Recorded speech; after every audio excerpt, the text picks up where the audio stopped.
हरतालिका तीज की कथा किस प्रकार है हम आपको बताते हैं। जिनके दिव्य केशों पर मंदार आंख के पुष्पों की माला शोभित है, जिनके कंठ में, जिनके मुंडों की माला पड़ी हुई है, जो माता पार्वती के साथ दिव्य वस्त्र दिगंबर वेश धारण किए हुए हैं, उन दोनों भवानी शंकर को हम सर्वप्रथम प्रणाम करते हैं। एक बार की बात है, कैलाश पर्वत के सुंदर शिखर पर माता पार्वती जी ने महादेव जी से एक प्रश्न पूछा। ये सब माता पार्वती किस लिए पूछ रही हैं? हम आपके लिए ही तो पूछ रही हैं।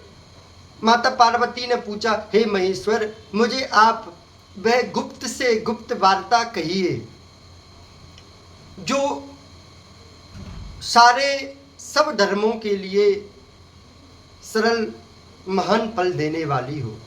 हे नाथ, यदि आप भली भांति प्रसन्न हैं तो आप उसे मेरे सम्मुख प्रकट कीजिए। हे जगत के नाथ, आप आदि मध्य अंत रहित हैं। आपकी माया का कोई पार नहीं पा सकता, आपका अंत नहीं है। आपको मैंने किस प्रकार पाया, किस भांति से प्राप्त किया, ऐसा कौन सा फल है, ऐसा कौन सा व्रत है जिससे मुझे आप प्राप्त हुए? मैंने कौन सा दान किया? आप मुझे उस व्रत के बारे में, उस कथा के बारे में बतलाइए, मैं वो सुनना चाहती हूँ। श्री महादेव जी बोले, हे देवी, अब आप ये सुनो, मैं तुम्हारे सम्मुख उस व्रत को कहता हूं जो परम गुप्त है।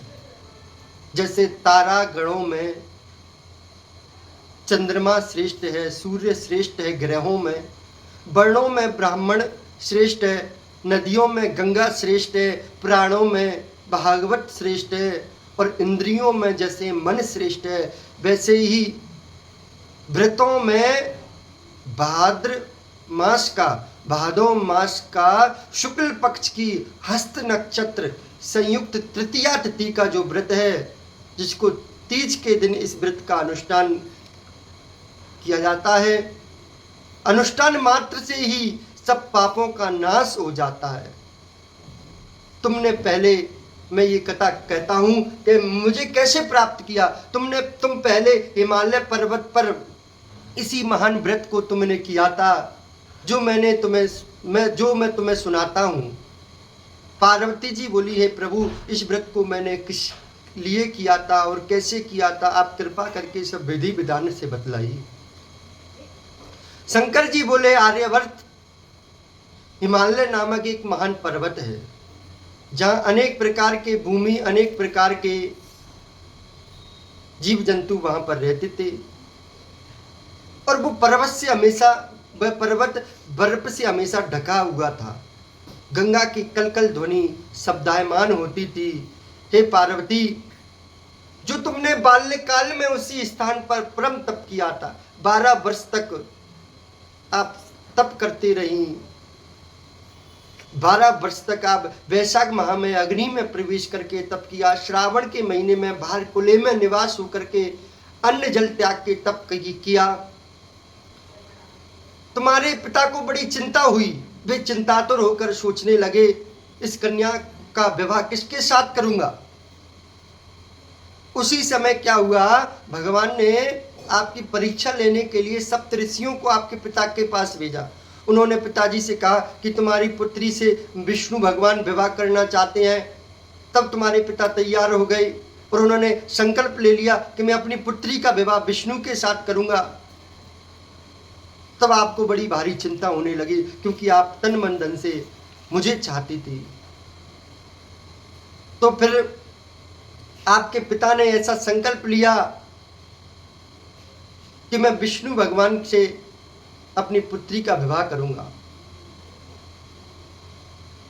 उधर सप्त ऋषि हाथ जोड़कर भगवान विष्णु से कहा कि प्रभु, आप विवाह कार्य निश्चित हो गया है, आपका विवाह संबंध पक्का हो गया है, इधर हिमालय ने पार्वती से प्रसन्नता पूर्वक कहा, पुत्री मैं तुमको गरुड़ ध्वज भगवान विष्णु को अर्पण कर दूंगा।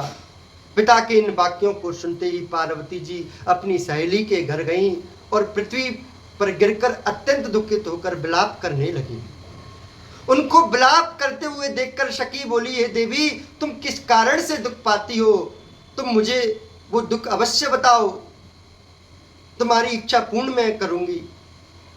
पार्वती बोली, हे सखी सुन, मेरी जो मन की अभिलाषा है वह सुनाती हूँ। श्री महादेव जी को मैं वरण करना चाहती हूँ और मेरे इस कार्य में पिताजी अड़चन डाल रहे हैं, उसको बिगाड़ रहे हैं, इसलिए मैं निसंदेह इस शरीर को त्याग दूंगी। पार्वती के इन वचनों को सुनकर सखी ने कहा, हे देवी जिस वन को तुम्हारे पिताजी ने नहीं देखा हो तुम वहां चली जाओ। तब देवी पार्वती तुम अपनी सखी के ये वचन सुनते ही उसी वन में चली गई। पिता हिमालय ने तुमको घर पर ना पाकर सोचा कि मेरी पुत्री कहाँ चली गई, कोई दानव ले गया, कोई किन्नर हरण करके ले गया।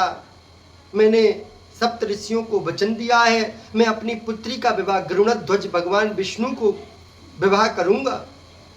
हाय अब ये वचन कैसे पूरा होगा।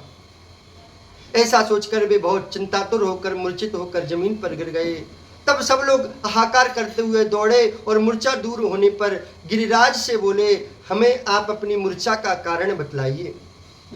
हिमालय बोले, मेरे दुख का कारण यह है कि मेरी रत्न रूपी कन्या को कोई हरण करके ले गया, या कोई सर्प डस गया, या कोई व्याघ्र खा डाला, पता नहीं मेरी पुत्री कहाँ चली गई। मैं बहुत चिंता में हूं। इस प्रकार तुम्हारे पिता गिरिराज चिंता होकर कांपने लगे, जैसे बड़ी तीव्र वायु चलती है, कोई वृक्ष कांपता है, ऐसे कांपने लगे। तत्पश्चात पार्वती तुम्हें गिरिराज ने साथियों सहित घने जंगल में ढूंढने निकले। सिंह, व्याघ्र, रीछ आदि हिंसक जंतुओं के कारण वन भयानक प्रतीत होता था। तुम भी सखी के साथ भयानक जंगल में घूमती हुई वन में एक नदी के तट पर एक गुफा में पहुंची। उस गुफा में तुम अपनी सखी के साथ प्रवेश कर गई, जहां तुम अन्य जल का त्याग करके बालू का लिंग बनाकर मेरी आराधना करती रही। उस समय भादो मास के शुक्ल पक्ष की तृतीया तिथि के दिन तुमने मेरा विधि विधान से पूजन किया, रात्रि को गीत गायन करते हुए जागरण किया। तुम्हारे उस महाव्रत के प्रभाव से मेरा आसन डोलने लगा। मैं उसी स्थान पर प्रकट हो गया जहां तुम्हारी सखी दोनों थी। मैंने आकर तुमसे कहा, हे वरानने, मैं तुम्हारी पूजा से प्रसन्न हूं, तुम मुझसे वरदान मांगो। तब तुमने कहा, ये देवी मुझसे प्रसन्न है तो आप एक वरदान दीजिए। महादेव जी मुझे मेरे पति के रूप में प्राप्त हो। मैंने कहा, तथास्तु। ऐसा कहकर कैलाश पर्वत को चला गया और तुमने प्रभात होते ही मेरी उस बालू की प्रतिमा को नदी में विसर्जित कर दिया। इस सुबह तुमने वहां अपनी सखी सहित व्रत का परायण किया। इतने में तुम्हारे पिता हिमवानवी तुम्हें ढूंढते ढूंढते उसी घने वन में आ पहुंचे।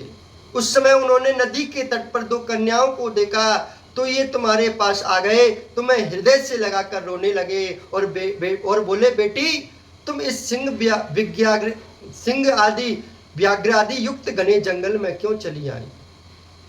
तुमने कहा, पिता मैंने अपना शरीर शंकर जी को समर्पित कर दिया था, किंतु आपने इसके विपरीत कार्य किया, इसलिए मैं वन को चली आई।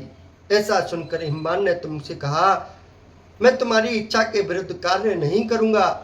तब वे तुम्हें लेकर घर को आए और तुम्हारा विवाह मेरे साथ कर दिया। हे प्रिय, उसी व्रत के प्रभाव से मैंने तुमको अर्ध आसन प्राप्त हुआ है। इसको व्रतों का व्रतराज भी कहते हैं। हरतालिका नाम से यह व्रत प्रसिद्ध है। हे देवी, अब मैं तुम्हें बताता हूँ इस व्रत का ये नाम क्यों पड़ा। तुमको सखी हरण करके ले गई, इसलिए इस व्रत का नाम हरतालिका पड़ गया। पार्वती बोली, है स्वामी, आपने इस व्रतराज का नाम तो बता दिया, किंतु मुझे इसकी विधि एवं फल भी बताइए। इसके करने से क्या फल मिलता है। क्या विधि है।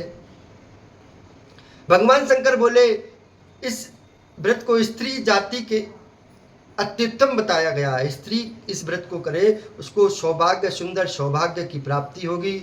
सौभाग्य को इच्छा रखने वाली स्त्री इस व्रत को अवश्य करे। स्त्रियां इस व्रत को विधि विधान पूर्वक करें। सर्वप्रथम खम्भों का, जो केले के पत्ते होते हैं उनसे सुंदर खम्भ मंडप बनाकर बंधन बारों से सुशोभित करें। उसमें विचित्र प्रकार के, कई प्रकार के रेशमी वस्त्र की चांदनी ऊपर तान दें। चंदन आदि सुगंधित द्रव्यों का लेपन करके स्त्रियां एकत्रित हो जाएं। शंख, भैरी, मृदंग आदि बजावें। विधि पूर्वक मंगलाचार करके गौरी शंकर की बालू या मिट्टी की पार्थिव प्रतिमा बनावें, स्थापित करें। फिर भगवान शिव पार्वती जी की गंध धूप आदि से पूजन करें। रात्रि के चारों पहर पूजा करनी चाहिए, रात्रि जागरण करना चाहिए और प्रातः काल होते ही उन प्रतिमाओं को विसर्जन कर देवें। इससे सुंदर सौभाग्य की प्राप्ति होती है। इस प्रकार जो स्त्री इस व्रत को करती है उसकी समस्त इच्छाओं की पूर्ति होती है और भगवान शंकर उन पे कृपा बरसाते हैं। इसलिए सभी इस व्रत को विधि पूर्वक करें और आनंद के साथ रात्रि जागरण करें। रात्रि जागरण करते हुए 4 पहर 4 बार भगवान शंकर जी की, गौरी जी की पूजा करें और प्रातःकाल आरती करके उस प्रतिमा को विसर्जन कर देवें। बोलो उमा शंकर भगवान की जय।